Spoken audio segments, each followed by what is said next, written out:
Bonjour et bienvenue sur Dukascopy TV, je suis Ben Jones. Aujourd'hui, lors du vote du MPC sur le taux d'intérêt en Grande-Bretagne, 2 membres se sont prononcés en faveur de la hausse des taux.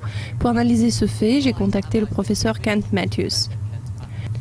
Je tiens à commencer par le fait que 2 hauts fonctionnaires de la Banque d'Angleterre ont voté pour la hausse des taux, tandis que la majorité écrasante ont préféré laisser le taux directeur au niveau de 0,5%.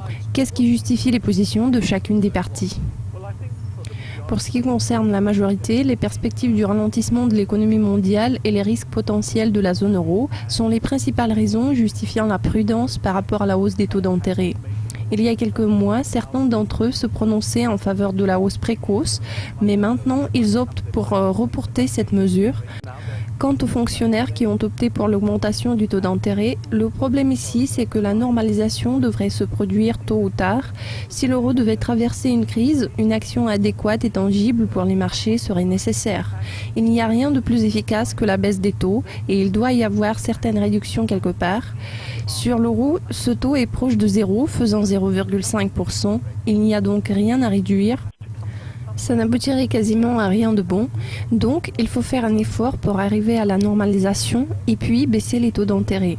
Cette opinion est partagée par de nombreux membres du comité de la politique monétaire parallèle.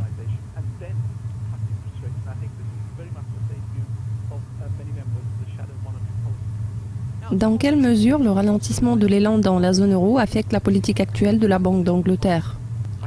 Je trouve vraiment qu'il y a beaucoup d'impact. C'est l'une des principales raisons pour lesquelles on a décidé de reporter le relèvement des taux d'intérêt. L'économie semble être en plein essor, même si les anticipations d'inflation et le coût du travail sont bas, il existe beaucoup de préoccupations quant à la capacité de l'économie.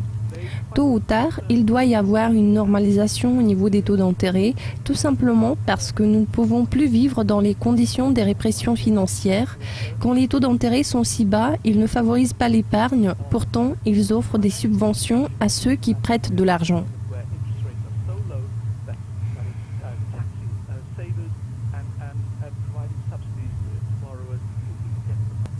Enfin, en anticipant le rapport sur le PIB à paraître vendredi, croyez-vous que le taux de croissance britannique puisse être maintenu à 3,2%, voire les dépasser?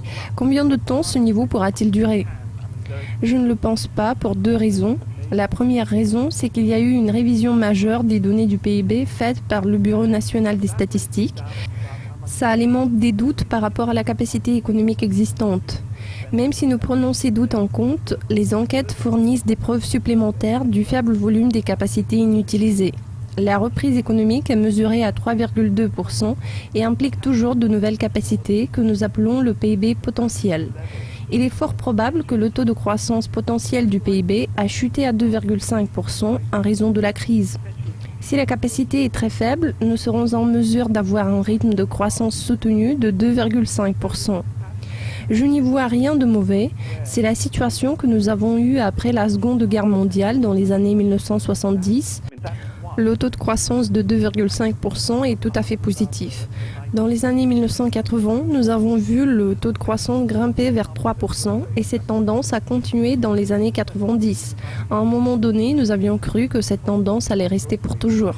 Ça nous amène à croire que le taux de croissance de 2,5% est tout à fait correct.